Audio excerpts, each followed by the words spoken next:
มาเบิงมันต้นที่เขามาวางไว้ให้หนูให้กระรอกมากินนะแต่หัวมันปลาเป้ามันหากว่าซีออกมาเห็ดกินนี่นอกเลยทุกคนนี่อยู่หน้าบ้านเด้อตอนนี้เจ้าตัวน้อยกำลังลิ้นอยู่ ก็หน้าหนาวอะไรนี่ก็ยังไม่ว่าหน้าหนาวนี่ตุ๋ยพี่ดีน้ำแสบเด้ออันนั้นไม่เท่าฟักมาให้ไม่เท่าของควันไม่หักของสักครู่เนาะ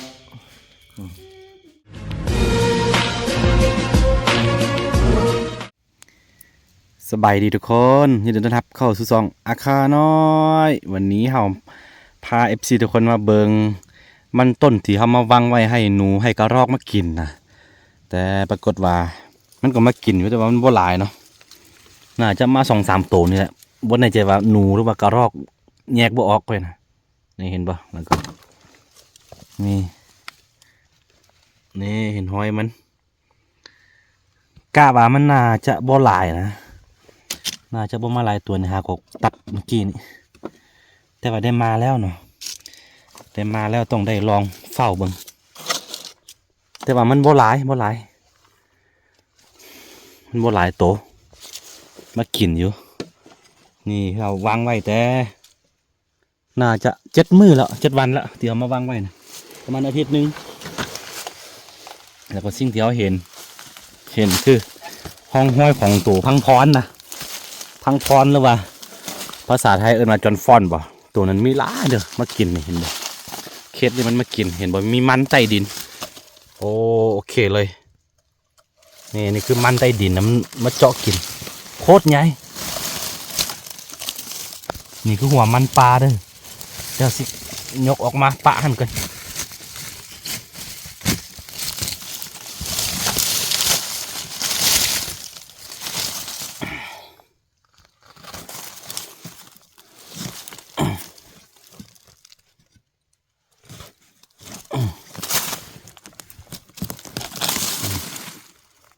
นี่คือมันปลาหัวมันใต้ดินโตพังพรมาเจาะ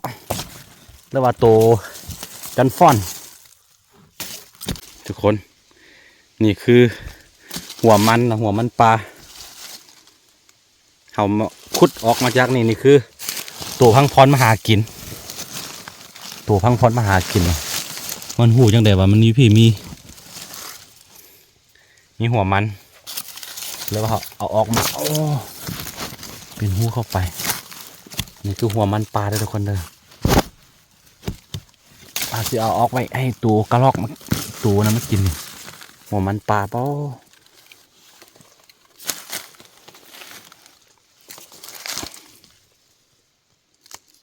หัวมันแต่ว่าบ่แน่ใจว่าคนกินได้บ่เนี่ย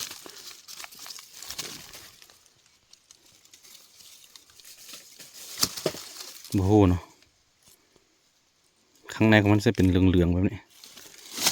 นี่ตัวพังพรว่าตัวจอนฟอนนะมาเจาะกินยังหลายอยู่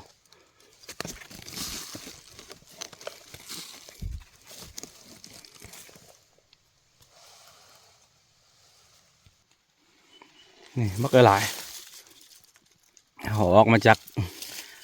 ตัวพังพรกินเรือพอดีเลยเขาสิเอาวางไว้ให้กระรอกให้ตัวหนูมันยังมากินไปอีก5 วัน 7 วันข้างหน้าสิมาอีกนี่ครับที่อยู่จุดนี้แหละเสียดกระท่อมอยู่นี่แหละกะ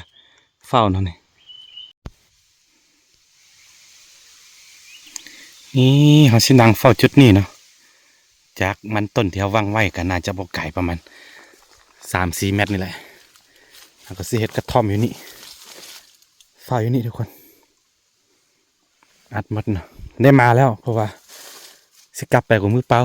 มันก็มีอยู่จากประมาณ2-3 ตัวนี่แหละมันบ่หลายแปลกเว้ยช่วงนี้บ่เห็นมากินเขียวสิไปดีพบกับบรรยากาศแรงๆของมือต่อมาเนาะตอนนี้เสาคูก็เอาซิงที่เขาเอามาจากปลาเห็ดกินเด้อนี่เขาเห็ดกินอยู่นอกนี่นะเมื่อวานนี่เมื่อคืนนี่ไม่ได้ท้ายเพราะว่าตากล้องว่ามีตากล้องก็เวลาเขาสิท้ายนี่เขาคนสิบ่ได้กินมันนะมันไปไว้เพราะเขาเรียกว่าไซเลยยิงเลยนี่บรรยากาศเวลาเขาไป เป็นปิ้งย่างมิงบอแล้วว่าพวกอันเอาเห็ดกินนานๆเขาก็สิออกมาเห็ดกินนี่นอกเลยทุกคนนี่อยู่หน้าบ้านเด้อตอนนี้เจ้าตัวน้อยกำลังลีนอยู่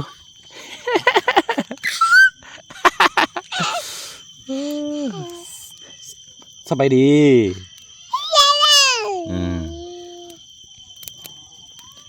บรรยากาศหน้าบ้าน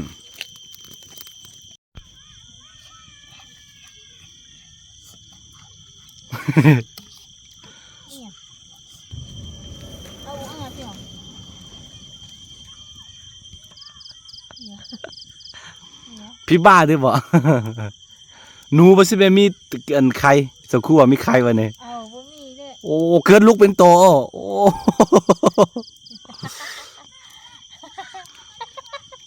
เฮาได้หนูหวายมาเฮาได้นกน้อยมาเด้อกำลังเฮ็ดกินแต่ว่าไทยใกล้บ่ได้เพราะว่ามันมีอันช่วงนี้มันมีกด YouTube ค่อนข้างแห้งนะนี่แหละทุกคนในบรรยากาศเดี๋ยวนี้ยังหนาวอยู่เด้ออยู่ดีๆต้องบ่เฮ็ดอยู่ดีๆบ่กวนบรรยากาศค่อนข้างหนาวอยู่เพราะว่านี่อยู่ภูแล้วกันนี่เป็นป่าหมดทั้งนั้นทุกคนเลยบรรยากาศอยู่บ้านเก่าอยู่บ้านใหม่เฮามี3 คน4 คนกับตุลีน้อยเฮาใส่โซลาร์เซลล์ทั้งนอกเดี๋ยวระวัง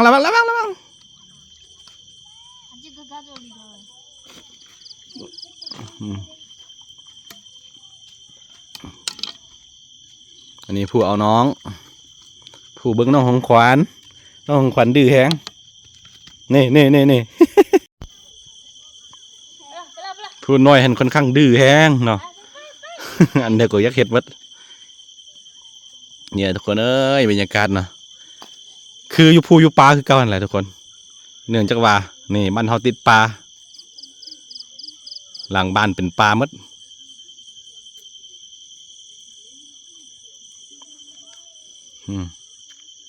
บรรยากาศสุดยอดเลย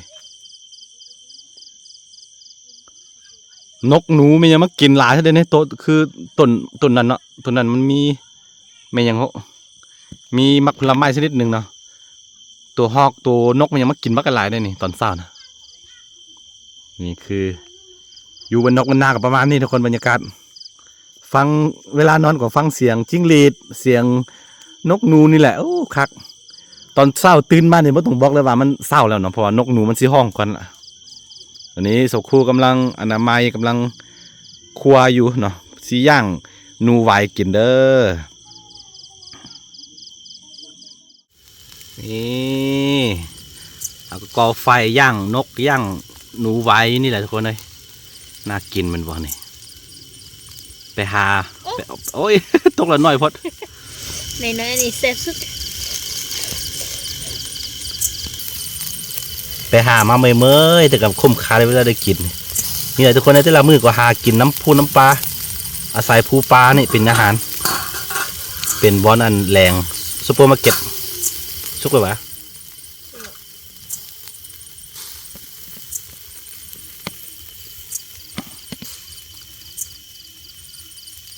เดี๋ยวกลางคืนนี่หลังจากกินข้าวอิ่มเราก็สิไปต่อไปหากินเนาะทุกคนเนาะสักครู่ว่าไปไม่ได้อันนี้ไปเฮายังบ่ลึงยังบ่สิ้นเถื่อกับกันอยู่แบบว่าน้อยคนนะเพราะว่าปกติคืออยู่แบบครอบครัวง่ายๆนะกินข้าวเทื่อนึงต่อ10 คนน่ะทีนี้ก็ยักมองได้นึงเขาคนหลายนี่กินมันยังก็แซ่บไหมนะตุลีมาอยู่น้ำแล้วก็ยังใครขึ้นเดี๋ยวนี้ตุลีมาอยู่น้ำยังแค้นนิดนึงเด้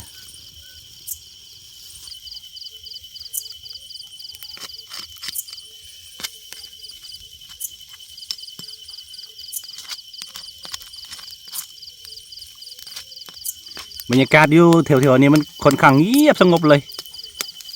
บัวแถวนี้บ่มีบ้านคนนี่ได้2-3 หลัง2 หลังเนาะเพื่อนยังไปทาสีเลยทุกคนเด้อสีพี่ค่อนข้างแพงแล้วก็ยังบ่มีสีอยู่พี่อยู่บ้านนี่ยังบ่มีสีที่เฮา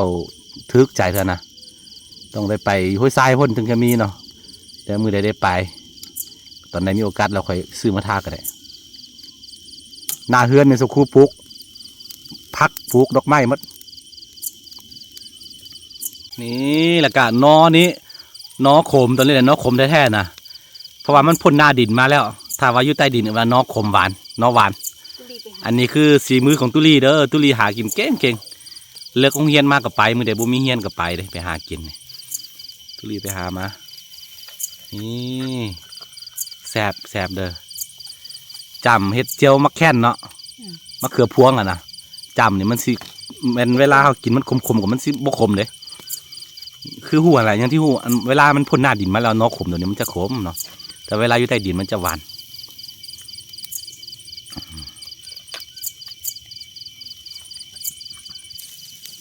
นี่น่ากินเลยพี่น้องเอ้ยสาคูเผาจนไหม้เลย ทานมันแห้งโพ โอ้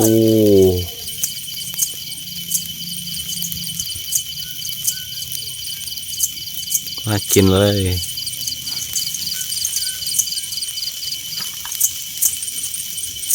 หนูไวเด้อตุ้ยพี่ตุ้ยทรงเลยนะตุ้ยแห้ง มือหนาหนาวเลยติ ก็หน้าหนาวอะไรนี่ก็ ยังบ่ว่าหน้าหนาวเถอะเด้อพี่เด้อหนาวแอง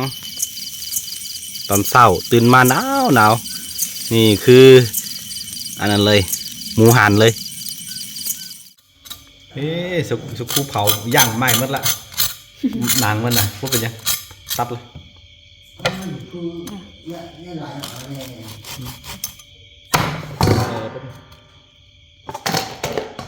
โอ้เนื้อยำนี่ตุ๋ยพี่ดีน้ำแสบเด้อ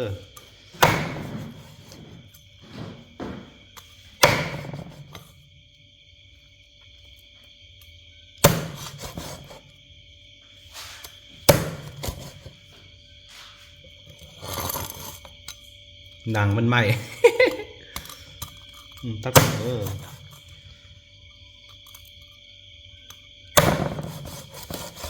โอเคใช้จัดเลย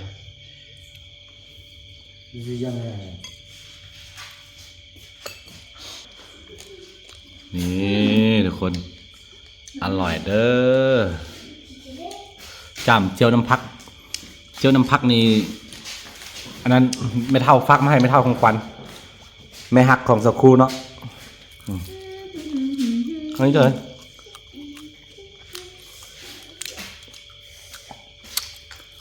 กินข้าวสบายดีในของขวัญสบายดีในใดลูกสบายดีสบายดีบายบายในใดลูกบายบายทั้งนี้บายบายจุ๊บเลยอ๋อกินข้าวกัน